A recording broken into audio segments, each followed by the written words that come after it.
Minecraft 1.21 will have a lot of cool new features, and in this video I will show you more than 50 new things added in this update. Starting with the swamps, which in this version will have a new exclusive mob called Bog. This mob is a new skeleton variant that will spawn in both swamp biomes, and his ability is basically shooting poison arrows at enemies. Each arrow from this skeleton has a poison effect that lasts approximately 4 seconds, and this is enough to cause a lot of damage. But even though it is a strong skeleton due to the advantage of poison, it has less life than a common skeleton.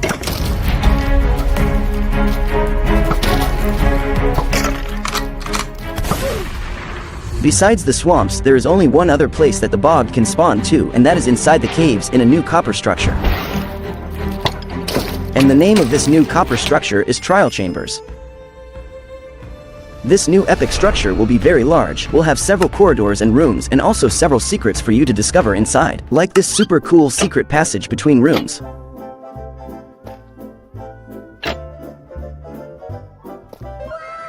Exploring the corridors of the structure, you can find several pots and barrels scattered around, and inside them there are several treasures to discover. And in the rooms of the structure, it is also possible to find chests with several different things. But you need to be very careful, because the places in this structure are full of a new spawner called Trial Spawner. And many different mobs will spawn in it, like every type of zombies, slimes, skeletons, and spiders. But besides all these, the most interesting monster that will be born in the Trial Spawner is the new mob called Breeze. The Breeze is a hostile mob that attacks using gusts of wind. It doesn't do much damage, but its attack can push the player away, and this can cause a lot of fall damage. The Breeze cannot be hit by any projectile, so don't try to use tridents or arrows against it, because that definitely won't work.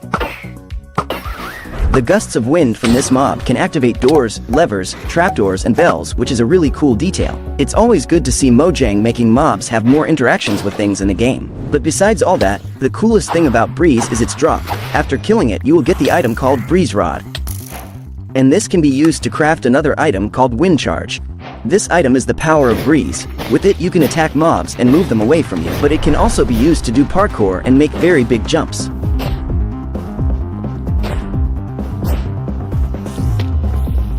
This is definitely one of the coolest things about this update, but there is still much more. After you defeat all the mobs in a trial spawner, it may drop a key called a trial key. And using it, you can open a reward chest called a vault. The vault is spread throughout the trial chamber, so it won't be difficult to find and open it. Inside, it is possible to find many different items, including new armor trims exclusive to this structure. These customizations are simply very beautiful, but the rarest and coolest thing you can find in the vault is the new item called Heavy Core. This item has a 2% chance of getting it, and can be used together with a Breeze Rod to make an entirely new weapon called a mace. The mace can deal area damage, and the higher you are, the greater the damage will be when you fall and use it. This weapon deals so much damage that it is possible to kill a warden with just one hit if you fall from a great height. Okay, I think this is too OP, but moving on to the next new thing. Now in the savannah we have armadillos. This little creature will also be able to spawn in Badlands biomes. It is a peaceful mob and is able to hide inside its shell whenever any creature approaches. You can make them follow you if you are holding a spider eye, and you can also feed it to them. But besides all this cuteness, this mob will be super useful. If you use the brush on it, you will get a new item called Armadillo Scute.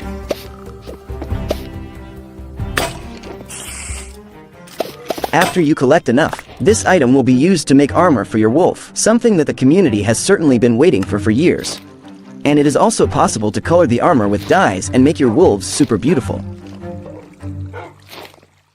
This wolf armor is so strong that it can withstand up to 3 creeper explosions, which is quite impressive because before he would only die with 1.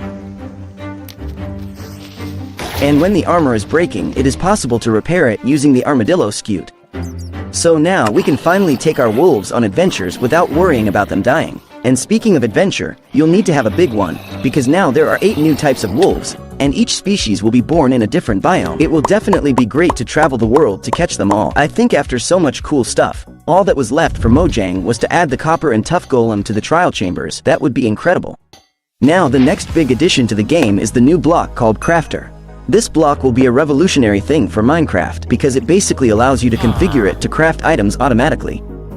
You can literally craft all kinds of things with it, and it's very satisfying to see it working.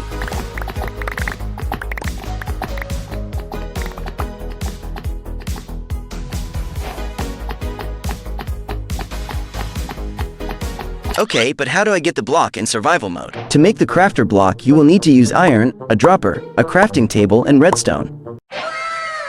This is a block that will be very easy to use, and can be used to do a lot of cool things, but I think that for those who like to tinker with redstone, it will be even more fun. We will definitely see the community doing incredible things. Now we have a new lamp block called copper bulb.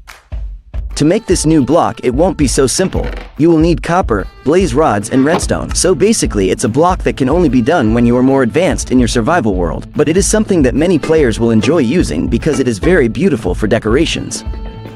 And there are 4 different variants of this block. We have the normal block, we have the exposed, weathered, and the oxidized version that turns completely green.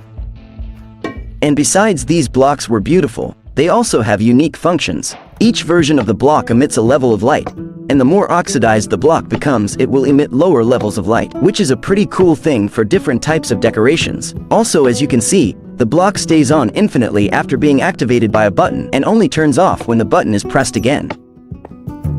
If you use honey in these blocks, it is possible to lock them in the version they are in, and thus they will never oxidize again. And if you use the axe, you can reverse the oxidation process and restore the block to its initial state. Another interesting thing is the sound that the block makes when activated. It looks like some kind of signal. And I think this can be used to do interesting things, like a car signal. Now a new copper set is another thing in this update. We have 4 new copper doors, 4 new copper trapdoors,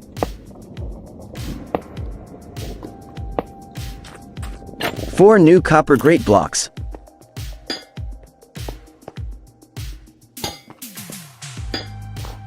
and 4 new chiseled copper blocks.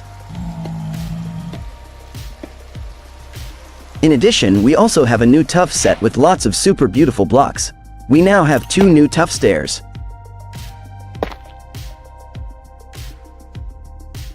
3 new tough slabs,